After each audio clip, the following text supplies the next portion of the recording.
Deus. Vamos dar continuidade, né, às nossas ministrações da quinta-feira. Já tivemos uma ministração à tarde, estamos agora continuando com essa ministração agora à noite. E eu quero continuar falando aqui, né, semana passada nós falamos um pouquinho, ou semana passada ou retrasada, se não me engano, falamos um pouquinho aqui sobre o amor da parte do Senhor. E eu quero continuar falando sobre o amor do Senhor, sobre nós não somente entendermos mentalmente, né, de uma forma racional sobre esse amor do Senhor, mas nós compreender no nosso coração a ponto de gerar uma mudança em nós. Nós sabemos pelas Escrituras que Deus ele nos ama. Primeiro texto que eu quero trazer hoje, até nós vamos ler alguns textos mais longos. Mas o primeiro texto que eu quero trazer, que é um texto mais conhecido, né, que é João 3,16 até o 18, que esse texto ele revela o amor de Deus pelas nossas vidas. Então, quando eu leio esse texto, eu sei que Deus ele nos ama. Mas o que saber sobre esse amor, o que gera em mim? É isso que nós temos que pensar. Todos os dias nós precisamos refletir sobre esse amor do Senhor, mas não de uma forma somente racional, não de uma forma simples, porque quando nós lemos as Escrituras, nós vemos que, ao mesmo tempo que o Evangelho, que a palavra do Senhor é simples, mas eu vejo que, ao mesmo tempo, é só a palavra do Senhor consegue ser isso, simples, mas de uma profundidade, de uma complexidade tão grande ao mesmo tempo. Então, é simples, porém, quando você começa a estudar, a se aprofundar, você encontra algo no amor de Deus que vai além da nossa compreensão. Então, quando nós lemos ali, eu quero ler com vocês, ele vai dizer assim, João 3,16: Porque Deus amou tanto ao mundo que deu o seu Filho unigênito, para que todo o que nele crê não pereça, mas tenha vida eterna. Porque Deus não enviou o seu Filho ao mundo para condenar o mundo, mas para que o mundo possa ser salvo através dele. Quem crê nele não é condenado, mas quem não crê já está condenado, porque não crê no nome do unigênito Filho de Deus. Veja só, quando nós pensamos a respeito desse envio de Jesus, nós não pensamos que, se o Senhor não envia Jesus Cristo, nós já estávamos condenados. Muitos pensam, né, muitos que não conhecem a Cristo acham que Cristo vem para condenar, que Cristo vai julgar, né? Tem nas Escrituras fala sobre julgamento e as pessoas acham que Cristo ele veio para julgar, mas não é isso que veio que diz a palavra. Até porque nós já estávamos condenados. Então não é esse o objetivo da vinda de Jesus. Ele veio para manifestar o amor, o resgate da parte de Deus. Esse que é o objetivo. E quando se fala em julgamento também nós temos que ter ciência que no julgamento de Cristo, no tribunal de Cristo, não somos nós que seremos julgados, e sim as nossas obras, né? Ou seja, o tempo de julgamento, teoricamente, seria agora. Esse é o tempo. Só que veja que não é Jesus que vai nos condenar ou não. É simplesmente o amor do Senhor que nos livrou dessa condenação. Porque se Deus não faz nada por nós, nós já estávamos condenados. Ou seja, a condenação em si veio no Éden, quando o homem pecou. Ou seja, eu já tinha uma sentença sobre a minha vida. Nós não estamos falando aqui que nós estamos indo para um tribunal para um julgamento se eu serei salvo ou não. Não, eu já estava perdido. Mas pelo amor do Pai, pela sua bondade, ele enviou Jesus Cristo. Então, quando ele envia Jesus Cristo, Jesus veio justamente para isso, para nos livrar dessa condenação eterna. E veja que o que está em jogo é justamente isso, a eternidade. Então veja que o amor do Senhor, ele não é algo simples, né? Porque muitas vezes nós é, atrelamos o amor de Deus para as coisas naturais. Ah, Deus me ama quando a minha vida terrena dá certo, quando as coisas vão bem. Mas, irmãos, todas as coisas terrenas são coisas passageiras. E quando eu leio aqui esse texto de João 3,16, que ele fala aqui que é para que tenha vida eterna, ou seja, o amor do Senhor, ele vai muito além desse tempo. Então, ele é muito maior do que a nossa mente, às vezes, consegue imaginar, porque os nossos olhos ainda estão nas coisas terrenas. E muitas vezes, por situações que nós passamos difíceis, né, às vezes crises ou épocas difíceis, a gente às vezes se pergunta: será que realmente Deus me ama? Eu estou passando por tanta luta. Irmãos, esse é um questionamento que não cabe para nós. Por quê? Porque o amor do Senhor manifestou algo que vai me levar para a eternidade com Ele. Ou seja, o amor dele vai além desse tempo, vai além de coisas materiais, vai além de coisas físicas. Então é inquestionável o amor do Senhor para com as nossas vidas, é inquestionável. Veja, um Deus que se fez carne, deixou a sua majestade, a sua glória para tomar o nosso lugar. Ou seja, isso aqui foge do nível natural das coisas. Então eu não posso pensar, né, em um dia mal ou em algo que não deu certo, questionar Deus, será que realmente Deus me ama? Será que Deus presta atenção na minha vida? Só com esse texto aqui já tira todas as dúvidas possíveis que você pode vir ter no futuro. Então, isso é algo que você tem que ter certo na sua mente. Jamais pensar, se vier esse pensamento, tenha certeza, não é de você esse pensamento. Porque um pensamento, achar que Deus não nos ama, vai contra as Escrituras. Porque o que as Escrituras me falam é que ele veio para que eu tivesse vida e vida eterna. Para que eu tivesse essa salvação, esse resgate, porque eu já estava condenado. Amém? E não bastasse isso, não bastasse isso, abram comigo lá em Romanos. Romanos capítulo 5, o versículo 8. Veja que se você em algum momento pensar, meu Deus, mas eu conheci a Cristo e recebi Cristo como meu Senhor e Salvador, mas eu ainda tenho errado tanto, será que o Senhor ainda me ama? Será que o Senhor ainda vai conservar a minha salvação? Será que o Senhor está atento para mim?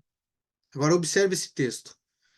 Romanos capítulo 5, versículo 8, ele vai dizer assim: Mas Deus demonstra o seu amor para conosco, em que, sendo nós ainda pecadores, Cristo morreu por nós. Ou seja, irmãos, quando Jesus Cristo morreu por nós, nós já éramos pecadores. Já éramos. Você não era todo certinho, você já não estava salvo. Aí conheceu, aí Cristo morreu por você, aí você agora veio pecar. Não, você já era um pecador. Você já era um pecador e mesmo assim ele morreu por você.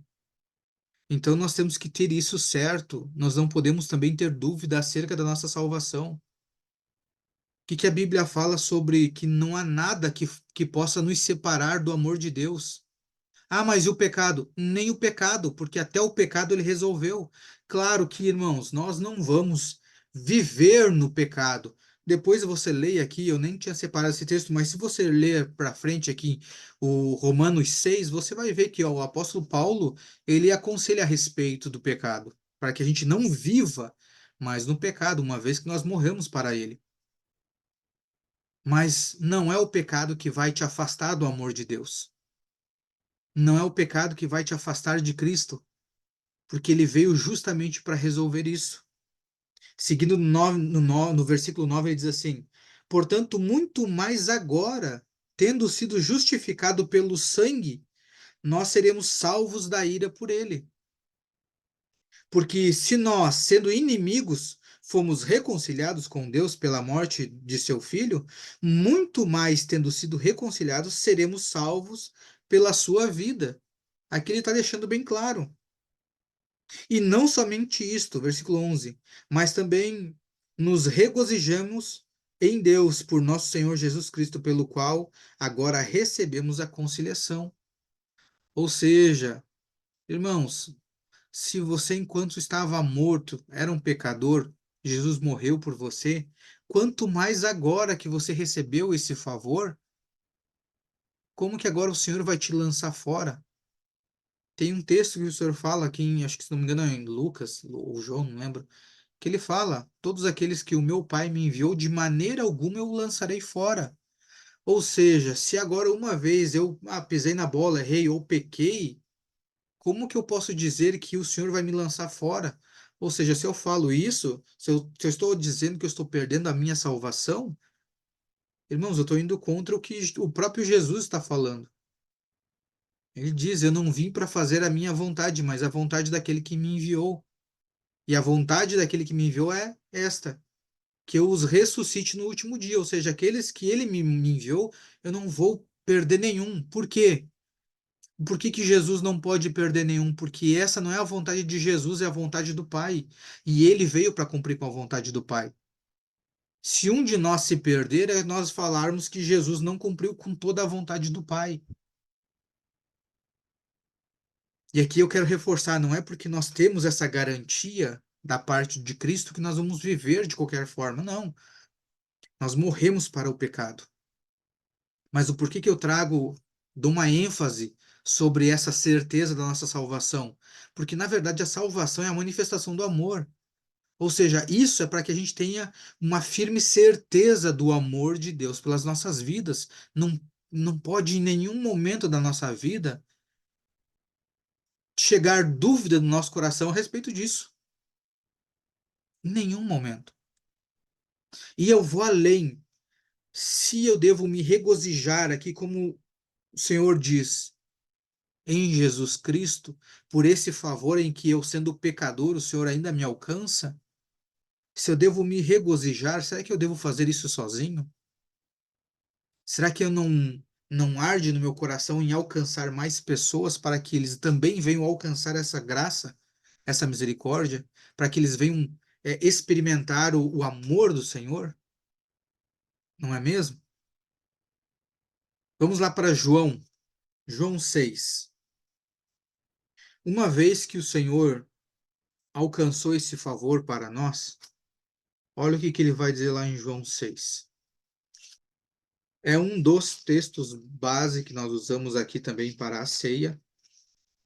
João 6, a partir do versículo 51. Vamos ler do 47. Nós temos um contexto maior aqui. Na verdade, eu vos digo, aquele que crê em mim tem a vida eterna, ou seja, que vai além desse plano. Eu sou o pão da vida. Vossos pais comeram o maná no deserto e morreram. Olha só que forte isso aqui. Isso aqui nos revela o quê? Que todo o alimento, todas as coisas temporais, ou seja, deste tempo, não são capazes de nos levar para a eternidade, exceto Cristo. Então eu não posso basear o amor de Deus pela minha vida terrena, se está dando certo ou não. Eu tenho que ter a certeza. Irmãos, quando eu olho aqui, ó, vamos pegar essa cor aqui, ó, é um verde. Acredito eu que todos estão vendo verde. Eu tenho a certeza dessa cor. Não vou olhar com dúvida. Ah, mas será que é? Não, estou vendo. Estou vendo. É a mesma coisa com o amor do Senhor. Eu não posso ter dúvida. Eu tenho que ter essa certeza. Versículo 49. Versículo 50. Este é o pão que desce do céu, para que o homem que dele comer não morra. Eu sou o pão vivo que desceu do céu. Se algum homem comer deste pão, ele viverá para sempre. E o pão que eu darei é a minha carne, ao qual eu darei pela vida do mundo, ou seja, uma troca. Veja, o Senhor está trocando algo eterno por aquilo que era temporário. Veja se isso é um negócio para Jesus. Ele que tem a vida eterna vinha aqui trocar por seres humanos temporários, para que então a gente se torne eternamente. Portanto, os judeus discutiam entre si, dizendo: Como poderia nos dar este homem a sua carne para comer? Então Jesus lhe disse: na verdade, eu vos digo: se não comerdes a carne do Filho do Homem e não beberdes o sangue, não tereis vida em vós mesmo. Quem come a minha carne e bebe o meu sangue tem a vida eterna, e eu o ressuscitarei no último dia, porque a minha carne verdadeiramente é comida e o meu sangue verdadeiramente é bebida. Quem come minha carne e bebe o meu sangue permanece em mim e eu nele. Assim como o Pai que vive em mim, que vive, me enviou, e eu vivo pelo Pai, assim quem de mim se alimenta também viverá por mim. Dois pontos aqui a ser observado. O que está em jogo aqui é a eternidade. Aquele que come de Cristo tem a eternidade com Cristo, algo eterno. Outro ponto a ser observado: aquele que se alimenta de mim viverá por mim. Eis a questão. Eis a questão. Você tem se alimentado de Cristo? Você tem experimentado o amor do Senhor?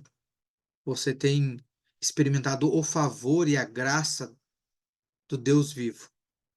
Assim como ele vive pelo Pai, nós da mesma forma deveríamos viver por ele. E será que nós temos feito isso? Porque é esse o caráter que o Senhor quer introduzir em nós. A mudança da mente, depois nós vamos falar sobre isso. A renovação da mente. Porque essa é a manifestação do amor. Irmãos, o Senhor, quando ele cria o homem no jardim, ele cria a sua imagem conforme a sua semelhança. Porém, o homem perde isso quando ele cai. E agora o Senhor ele não está só restaurando a vida do homem, mas o seu caráter, quem ele realmente é. Ou seja, ele nos restaura a vida e a imagem e semelhança. E essa vida, imagem e semelhança é Cristo. Aí quando eu olho para Cristo e ele me diz assim como eu vivi pelo Pai, vocês também devem viver por mim. Porque fazendo isso é restaurada a sua vida e também a sua imagem e semelhança. O que que é isso? Jardim, eternidade com Cristo. Mas quem realmente está disposto a viver por Cristo? Nós queremos o amor de Deus, ansiamos pelo amor do Pai, mas será que nós estamos dispostos a compartilhar desse amor? Quando chega a minha vez de amar nesse nível, será que eu estou disposto? João 17, vamos lá. João capítulo 17, vamos avançar um pouquinho aí. Versículo 20. Ele diz assim: E eu oro não somente por estes, mas também por aqueles que, pela sua palavra, hão de crer em mim, para que todos sejam um, como tu, ó Pai, está em mim e eu em ti, que também eles sejam um em nós, para que o mundo creia que tu me enviaste. Olha isso aqui.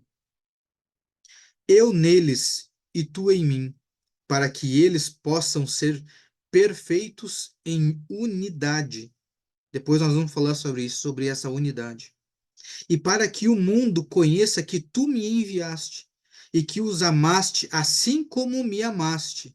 Olha só, que os amaste assim como me amaste. Pai, eu desejo que onde eu estou estejam comigo também aqueles que me tens dado, para que eles vejam a minha glória, ao qual tu me deste, porque tu me amaste antes da fundação do mundo. Olha só. Mas agora atente para um detalhe. Ele vai dizer assim, na parte B do versículo 23, ele vai dizer assim: e que os amaste, assim como me amaste. Ou seja, Deus nos ama assim como ele amou Cristo. Aí você vai dar um glória a Deus que Deus me ama assim como ele amou Cristo. Só que, irmãos, Deus amou tanto Jesus Cristo que enviou ele como sacrifício. E entenda que Deus te ama da mesma forma. Esse é o amor de Deus. E você está disposto, como nós lemos no texto anterior, de viver para Cristo? Isso é o sentido de unidade. Estar num templo, numa igreja, não quer dizer unidade. Unidade é isso aqui, é viver para Cristo. Quando nós vivemos para Cristo, manifestamos o seu amor, sendo sacrifício ou não, isso é unidade. Isso é ser um com Cristo e com o Pai. E aí você vai ver agora como que como que o Senhor, nos amando dessa forma, como é que eu posso ser um com Deus? Primeiro de tudo, nós vamos ver lá em Romanos, Romanos 10:9. Deixa eu abrir lá, quero ler com vocês. Romanos 10:9. Se confessares com a tua boca o Senhor Jesus e creres em teu coração que Deus o ressuscitou dentre os mortos, tu serás salvos. Tu serás salvo. Ou seja, a tua salvação é confessar. Quando você confessa e crê que o Senhor ressuscitou, você está salvo. Mas aqui eu estou salvo. E como é que eu começo a me tornar um? 1 Coríntios capítulo 6, versículo 17. Se você chegou lá, dê um glória a Deus e me espere. Aleluia. Mas o que se ajunta com o Senhor é um só espírito. É um só espírito. Então, aqui, quando você confessa o Senhor Jesus como seu Senhor e Salvador, quando você crê que o Senhor ressuscitou a Jesus dos mortos, você está salvo. Ou seja, você está ligado no Espírito. Novamente, o que é isso, estar ligado no Espírito? É receber vida. Porque foi isso que o homem começou a perder no jardim. Quando o homem cai, ele perde essa ligação no Espírito com Deus. E a imagem e semelhança o homem vai perdendo com o tempo. Por quê? Por causa da transformação do caráter. O pecado fez com que o homem perdesse a imagem e semelhança. Então, como que eu faço o caminho de volta para me tornar um com o Senhor? Romanos 12. Romanos capítulo 12, versículo 1. Suplico-vos, pois, irmãos, pelas misericórdias de Deus, de apresentardes os vossos corpos em sacrifício vivo, santo e agradável a Deus, que é o vosso culto racional. O que ele está dizendo aqui? É eu fazer consciente, apresentar o meu corpo como sacrifício para o Senhor. Só que agora é um sacrifício vivo. Por quê? Quando eu faço isso, eu compreendo que Deus realmente me ama. Lembra que no texto que nós lemos lá, em João 17, que Deus nos ama assim como ele amou Cristo? Mas Cristo ele entregou como sacrifício para a morte. Por isso que o apóstolo Paulo está dizendo aqui: apresentei os vossos corpos como sacrifício vivo, porque quando eu faço isso, eu compreendo o amor de Deus. Eu declaro para o mundo que Deus me ama assim como ele amou Cristo. E isso manifesta a unidade que eu tenho com Cristo. Eu digo, eu me entrego como sacrifício vivo, porque eu sou um, eu vivo para Cristo. E aí você vai ver apóstolo Paulo falando justamente isso. Já não vivo mais eu, Cristo vive em mim. Porque o apóstolo Paulo compreendeu que o amor do Senhor não é quando as coisas dão certo. O apóstolo Paulo foi apedrejado, foi surrado, foi preso. Mas deu certo ou não deu certo o ministério dele? Deu, irmãos. A palavra do Senhor foi propagada através da vida dele também e chegou até nós. Então foi um ministério que deu certo. Porque se eu observar de um olho humano, se eu olhar com um olhar humano, que as coisas só dão certo na nossa vida natural, terrena, quando tudo vai bem, eu posso dizer que o ministério de Jesus foi um fracasso. Por quê? Porque o fim do ministério dele foi a morte. Então veja, irmãos, que às vezes até mesmo a morte pode ser um ministério bem-sucedido, que vai ser diferente. O diferencial vai ser se ele cumpriu com a vontade de Deus. Então, dependendo do rumo que está a sua vida, pode estar certo, irmãos, porque é a vontade do Senhor. E às vezes a tua vida pode estar totalmente certinha, tuas finanças ok, você pode estar pregando a palavra, está tudo ok. E, irmãos, você não está fazendo a vontade do Senhor, não está certo. Você ainda não está um com o Senhor. Por isso a importância de fazer a vontade do Senhor. E para fazer a vontade do Senhor é só sendo um com Ele, ou seja, vivendo para Ele, vivendo para Cristo, assim como Cristo viveu para fazer a vontade do Pai. Eu não vim para fazer a minha vontade, mas a vontade daquele que me enviou. E a vontade daquele que me enviou é esta, que eu não perca nenhum deles, e que no último dia eu os ressuscite.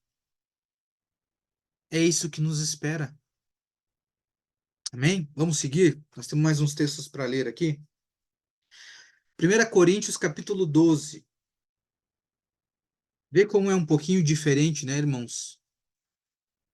A noção de amor do mundo com o verdadeiro amor de Deus. É algo que precisa ser estudado a fundo. É algo que precisa ser meditado, o amor de Deus. Nós vemos que às vezes o reino é como se fosse na contramão. O maior é o menor, o pobre que é rico, né? Você vê muitas coisas ao contrário. E aqui você vai ver que o amor do Senhor parece que também é um pouco ao contrário do que se diz o mundo. Nós pensamos que amar as pessoas é gostar, mas não é. É você fazer o que é necessário para alcançar aquela vida. É você ser um braço de Cristo por aquela pessoa.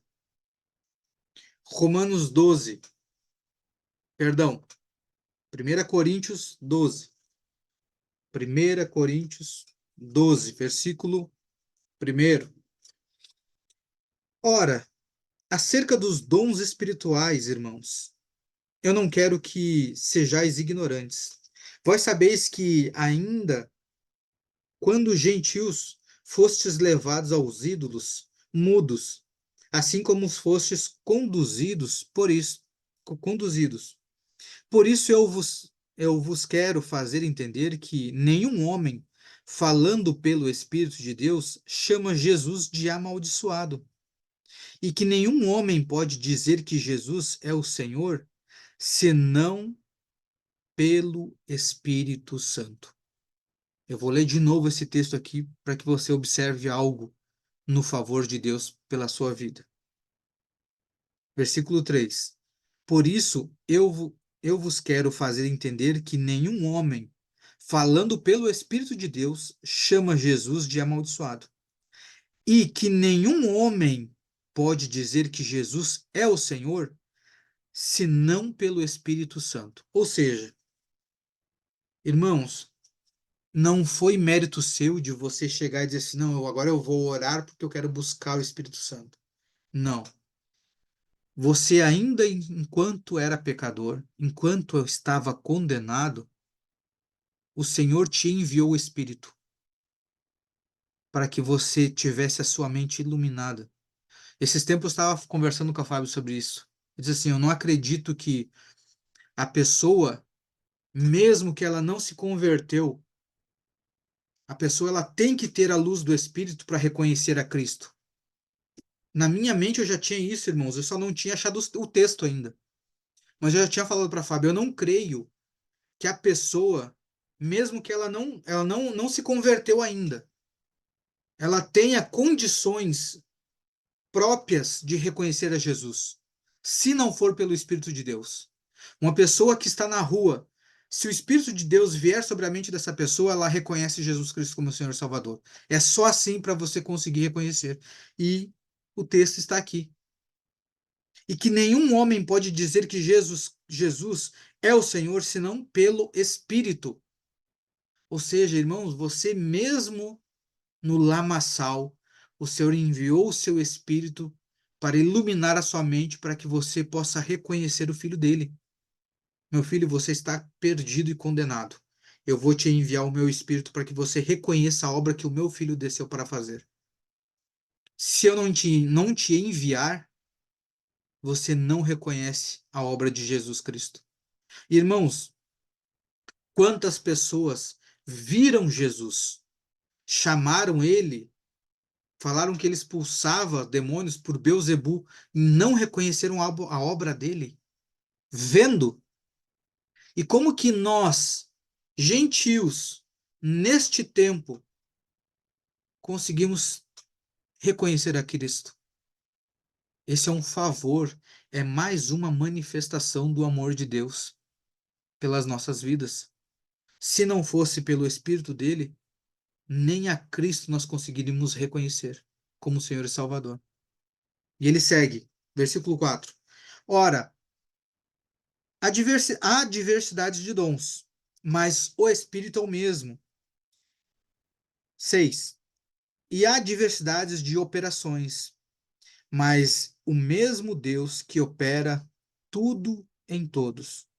Mas a manifestação do Espírito é dada a cada um para proveito comum, porque a um é dado pelo Espírito a palavra de sabedoria, a outro a palavra de conhecimento, pelo mesmo Espírito, a outro a fé, pelo mesmo Espírito, a outro os dons de cura, pelo mesmo Espírito, a outro a operação de milagres, a outro profecia, a outro discernimento dos espíritos, a outro diversos tipos de línguas, a outros interpretação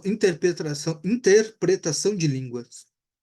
Mas um só é o mesmo Espírito que opera todas essas coisas, dividindo solidariamente a cada homem como ele quiser, como ele quiser. Porque assim como o corpo é um e tem muitos membros, e todos os membros desse corpo, sendo muitos, são um corpo. Olha a unidade aí. Assim também é Cristo. 13. Porque por um Espírito todos nós fomos batizados em um corpo, quer sejamos judeus ou gentios, quer sejamos escravos ou livres, e todos foi dado a beber em um só Espírito, pois o corpo não é um membro, mas muitos. Vamos só parar um pouquinho que depois eu vou seguir lendo o porquê que é muito importante nós termos essa noção, né? Nós falamos desse resgate, a manifestação de Jesus, de nós sermos salvos e nos ligar com o Senhor. Aí agora nós nos tornamos um com Cristo, vivemos para Ele. E Ele começa a dar dons para cada um. E aqui agora ele começa a explicar o porquê que ele dá dons diferentes para cada um. Porque esse é a manifestação do corpo. A unidade de todos os filhos é o corpo de Cristo que vai se manifestar de formas diferentes. Então, às vezes, se um ora em línguas diferentes, irmãos, não fique, eu queria tanto, e ficar orando, orando, orando para o Senhor. Senhor, eu quero orar em muitas línguas. Não que você não possa, mas, irmãos, uma coisa que você tem que compreender, assim, qual que é o meu chamado? Porque às vezes você vai fazer parte do corpo em uma área que a sua área é profetizar, ou é a interpretação daquilo que o irmão está falando. Talvez a sua movimentação é diferente. E o porquê que eu reforço isso de ser tão importante? Porque, irmãos, tem coisa que você precisa fazer que é só você. Você está numa área do corpo em que o Senhor te deu vida, te tornou um com Ele, manifesta o seu amor todos os dias através da sua vida, te deu dons para um objetivo. Você é uma parte importante do corpo. Lembra o que nós falamos lá no início? Não pode ter dúvida do amor do Senhor, por quê? Porque ele enviou o seu filho, morreu por você. Você se tornou um com ele. Ele está te dando dons do Espírito, porque ele tem uma obra para fazer através da sua vida. Então não olhe para você e diga assim: "Ah, mas eu não sei no que eu vou servir. Eu não sei para que eu sirvo". Irmãos, para alguma coisa você serve, com certeza. A questão é, eu ainda não sei para quê. E aí você tem que fazer outra pergunta: será que eu estou buscando o para que eu sirvo? Porque às vezes, se eu descobrir para que eu sirvo, será que eu vou realmente querer servir? Será que eu vou querer viver para Cristo naquilo que ele colocou como objetivo para a minha vida? O apóstolo Paulo, até descobrir para que ele servia, ele matava. Quando ele descobriu, ele se entregou para a morte. Antes de descobrir, ele prendia. Quando ele descobriu, ele era preso. Tá entendendo? Talvez está aí o medo de muitas pessoas descobrir para que serve. Essa é a questão. Aí aquilo que você faz, que você acha que faz para Cristo, você vai ter que deixar de fazer e sofrer algumas coisas. Mas entenda, Deus te ama assim como ele ama Jesus. É outro nível de amor, é outra compreensão. É um amor baseado em propósito. Deus tem um propósito para as nossas. Irmãos, parece jargão. Ah, Deus tem um propósito para a sua vida. É claro que tem, irmãos. Deus não ia me mandar Jesus de graça para morrer por uma pessoa que não serve para nada. Claro que não. Vai te enviar dons, vai te colocar em locais, contato com pessoas que só você tem contato? Por acaso? Não, o Senhor ele não faz nada por acaso. E nós observamos isso pelas Escrituras. Deus é um Deus de detalhes, como nós falamos na semana retrasada. E essa é a manifestação do amor dele. Vamos seguir ali, tem bastante coisa para nós lermos ainda. 15. Se o pé disser, por que eu não sou mão? Eu não sou do corpo? Não é, portanto, do corpo? E se a orelha disser, por que eu não sou o olho? Eu não sou do corpo? Não é, portanto, do corpo? Se todo o corpo fosse o olho, onde estaria o ouvido? Se todo fosse ouvido, onde estaria o olfato? Mas agora Deus colocou cada um dos membros do corpo como lhe agradou. E se todos eles fossem um só membro, onde estaria o corpo? Mas agora eles são muitos membros, mas um só corpo. E o olho não pode dizer à mão: eu não tenho necessidade de ti, nem ainda a cabeça aos pés: eu não tenho necessidade de vós. Então, irmãos, não tem você querer tirar o corpo fora e dizer assim: ah, mas eu não me encaixo no tropa, eu não sirvo para nada no tropa. Isso é conversa furada, irmãos. Aqui nós não descartamos ninguém. É a própria pessoa que se descarta, mas nós não descartamos ninguém, porque nós compreendemos que cada um é importante no corpo de Cristo. 22. Antes, os membros do corpo, que parecem ser os mais fracos, são os mais necessários. Olha isso aqui. E os membros do corpo, que pensamos ser os menos honrosos, a esses concedemos abundante honra. E as nossas partes íntimas são tratadas com maior decoro, porque nossas partes decentes não têm necessidades disso, mas Deus de tal forma articulou o corpo, dando mais abundante honra à parte que faltava, para que não haja separação no corpo, mas que os membros tenham o mesmo cuidado uns para com os outros. E se um membro sofrer, olha o que a Fábio vem falando isso aqui, ó. Não vou nem dizer se há tempo, há anos ela vem falando isso. 26. E se um membro sofrer, todos os membros sofrem com ele. E se um membro for honrado, todos os membros se regozijam com ele. Irmãos, isso aqui não é um membro da igreja, membro da minha denominação. Nós estamos falando do corpo de Cristo. Então, como a Fábio já vem falando há várias ministrações, há anos atrás, a Fábio vem falando, se o irmão lá do outro lado do país está sofrendo, irmãos, ele faz parte do mesmo corpo. Se eu não sofro junto, será que eu faço parte do mesmo corpo? 27. Ora, vós sois o corpo de Cristo e seus membros em particular. E Deus colocou alguns na igreja, primeiro apóstolos, em segundo lugar profetas, em terceiro mestres, depois milagres, depois dons de cura, de ajudar, de governar, de diversidades de línguas. São, são todos apóstolos? São todos profetas? São todos mestres? São todos operadores de milagres? Tem todos tem todos dom de cura? Falam todos em línguas? Fazem todos interpretações? Só perguntas.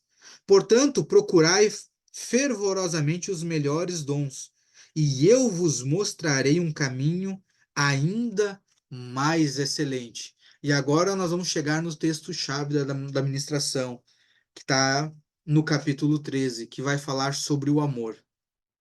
E quando nós lemos isso aqui, irmãos, nós ficamos pensando assim, meu Deus, mas é difícil amar dessa forma. E é bom que você pense dessa forma. Por quê? Porque quando ele está falando aqui, ó, quando a Bíblia fala sobre esse amor, o que que sofre, isso aqui nada mais é do que Cristo passou. Esses exemplos é Cristo.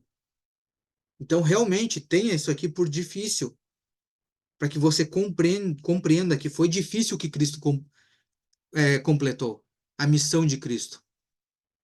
Foi custoso ele cumprir com tudo isso aqui. Por isso que você lê isso aqui e diz, ah, mas é difícil cumprir isso. É verdade, é difícil, mas ele cumpriu por você. Ainda que eu falasse, versículo 1, a língua dos homens e dos anjos, e não tivesse amor, eu me tornaria como o bronze. Algumas versões talvez fale caridade, tá? Mas amor, ressoante, ou um símbolo tilintante. E ainda que eu tivesse o dom de profecia, e entendesse todos os mistérios e todo o conhecimento, e ainda que eu tivesse toda a fé, de tal maneira que eu pudesse remover montes e não tivesse amor, eu nada seria. E ainda que eu distribuísse todos os meus bens para alimentar os pobres, e ainda que eu entregasse o meu corpo para ser queimado, e não tivesse amor, de nada me aproveitaria.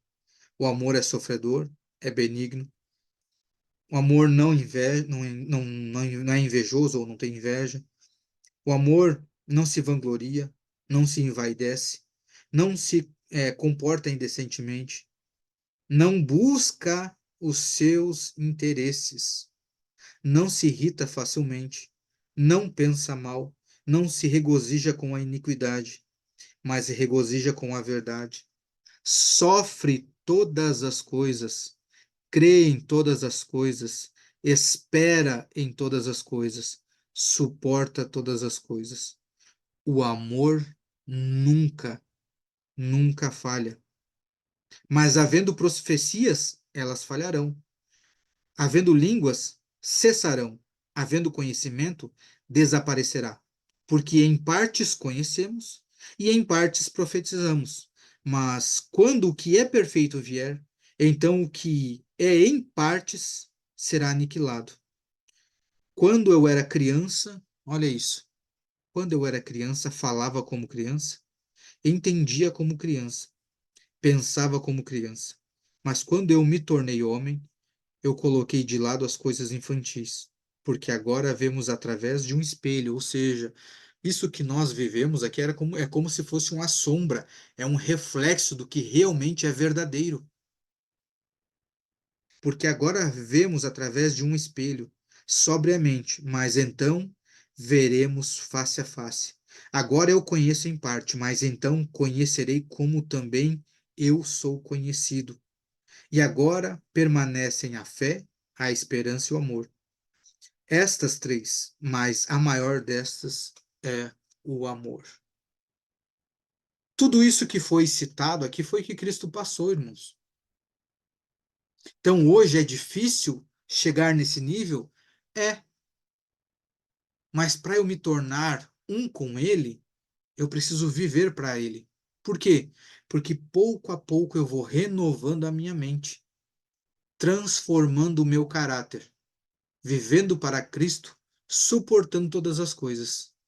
E veja, quando ele fala assim: quem quiser vir após mim, negue-se a si mesmo, tome a sua cruz, a sua. Ele não está dizendo a do vizinho, a sua. Ou seja, é algo seu, porque a cruz de todos ele carregou. Tanto é que ele diz: tem de bom ânimo, eu venci o mundo. Ele não está pedindo para que você vença o mundo. A única coisa que ele está pedindo é para você vencer você mesmo, vencer as suas vontades, vencer a sua carnalidade. Sedes transformados pela renovação da vossa mente, porque isso é fazer o caminho de volta. Quando o pecado entrou no mundo, ele desconfigurou todo o seu caráter. Agora eu estou configurando novamente. Você já é um comigo em espírito, mas eu quero que você seja um só corpo. E para que eu seja um só corpo com o Senhor, eu tenho que agir como Ele, pensar como Ele, ser como Ele, sofrer todas as coisas como Ele, crer como Ele creu, fazer todas as coisas. Isso é a unidade do corpo de Cristo. Agora, pensando em todo esse plano que nós ministramos aqui hoje, é um plano perfeito ou não é? De resgate. Em outras palavras, Deus te ama a ponto de enviar alguém para morrer para você, para te incluir neste plano. E para que hoje, pegue o seu pão, para que hoje você possa trazer a memória e declarar para o mundo espiritual, dizendo: olha o que Deus fez por amor de mim. Ele entregou o corpo de Jesus à morte por minha causa, mesmo eu não sendo merecedor. E eu quero trazer essa lembrança e pedir para que, assim como o Espírito Santo me trouxe luz para reconhecer a Cristo, que o próprio Espírito me conduza a abrir mão das minhas vontades, para que eu seja um com o Senhor, assim como Ele é um com o Pai. Pai, nós consagramos esse pão e trazemos à memória a morte e a ressurreição de Cristo. Nós te agradecemos pelo teu favor, reconhecemos o teu imenso amor, que muitas vezes nos foge a compreensão de tão profundo que é. Mas naquilo que nós podemos, nós reconhecemos a grandeza do teu amor, da tua bondade. Reconhecemos que o teu plano ele é perfeito, que o Senhor é perfeito em tudo que o Senhor faz. Te pedimos perdão por ser necessário a entrega de Cristo, mas te agradecemos e agradecemos a Cristo pela ousadia e coragem de obedecer ao Senhor até a morte e morte de cruz. Obrigado, Pai, pelo corpo de Cristo, por esse pão sem fermento, que ele continue fazendo com que a gente seja um com Jesus e com o Senhor. Em nome do Senhor Jesus. Podemos comer todos. Glória a Deus. Glorifica o Senhor, irmãos, porque o Senhor, quando ele se encontrou com aquela samaritana, ele disse que o Pai busca aqueles que o adorem em espírito e em verdade. Adorar o Senhor não é cantar um louvor, uma música. A música são palavras de alguém. O Senhor está esperando a adoração que venha do seu coração, não de uma música que alguém fez. Ele quer ver a música que sai do seu coração. Então adore o Senhor. Glorifique o nome dele por tudo isso que ele tem feito e já fez por você. Pai, nós apresentamos aqui o puro suco da uva, que representa o sangue de Jesus que foi derramado naquela cruz e que clama por todos nós. Obrigado, Pai, pelo teu favor, pela vida em abundância que o Senhor nos deu através de Cristo. Que este sangue, Pai, não pare em nós, mas que alcance a tantos outros, ao qual o Senhor já tem separado desde a eternidade. Que a gente possa cumprir com toda a tua vontade, Pai, neste tempo, honrando e cumprindo com os princípios, com todas as tuas ordenanças, com toda a tua vontade, que o Senhor tem escrito não mais em tábuas de pedra, mas nas tábuas do nosso coração, Pai. Em nome do Senhor Jesus, nós consagramos o suco para a honra e glória do Senhor. Amém? Podemos participar.